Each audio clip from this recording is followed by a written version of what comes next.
Hello' মোৰ চেনেলৰ অন্য এটা ভিডিঅ'লৈ আপোনালোকক স্বাগতম জনাইছোঁ। আশা কৰোঁ ভিডিঅ'টো চাই ভাল পাব। আজি এটা ৰেচিপি ভিডিঅ' লৈ আহিছোঁ।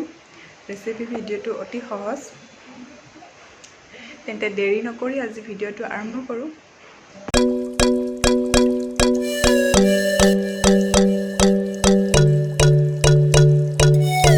দুপৰীয়া এতিয়া ঢেকীয়া আৰু ঔটেঙা ভাজিম। কেনেদৰে ভাজিম তাকে দেখাম। ঢেকীয়া এমুঠি লৈছোঁ, ফ্ৰেছ ঢেকীয়া একদম আজি আনিছোঁ বজাৰৰ পৰা, আৰু ঔটেঙাও আনিছোঁ।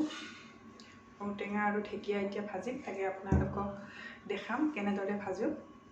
তে ভিডিঅ'টো চাই থাকক।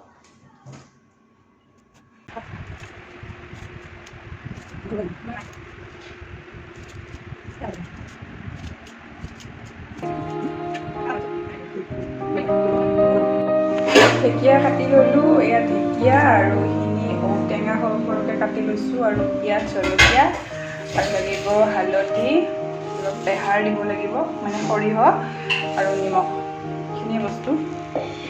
এতিয়া কেৰাহী পাতি দিছোঁ। কেৰাহীটো গৰম হৈ গ'ল। এতিয়া ইয়াতে দিম মিঠাতেল, সৰিয়হৰ তেল,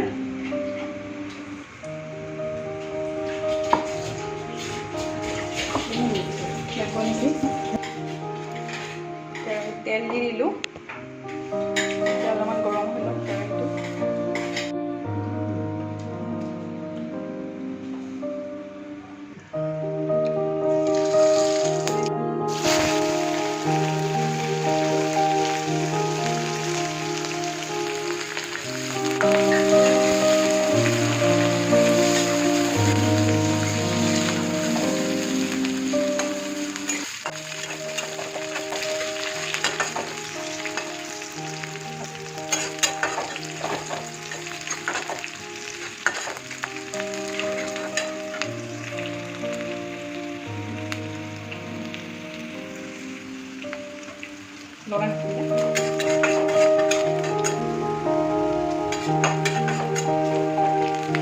পিঁয়াজটো অলপমান ৰঙচুৱা হোৱাৰ লগে লগে কাটি লোৱা ঢেকীয়াখিনি দি দিম।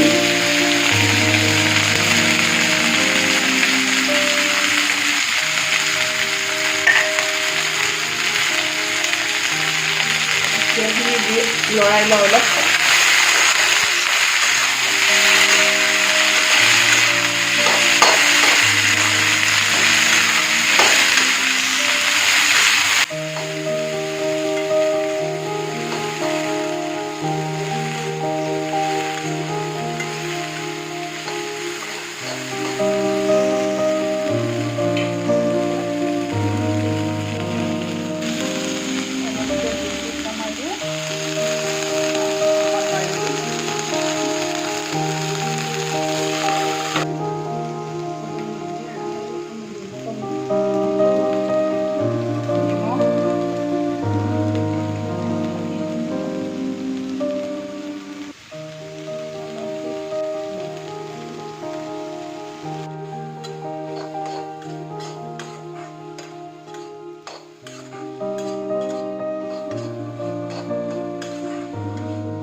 এতিয়া দিম ঔটেঙাখিনি।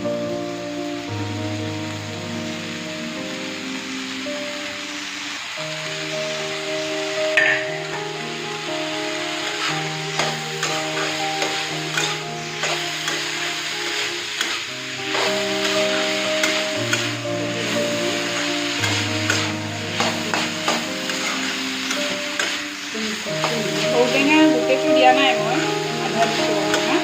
গোটেইটো দিলে বেছি হৈ যাব যে, এক মুঠাহে দিছোঁ ঢেকীয়া।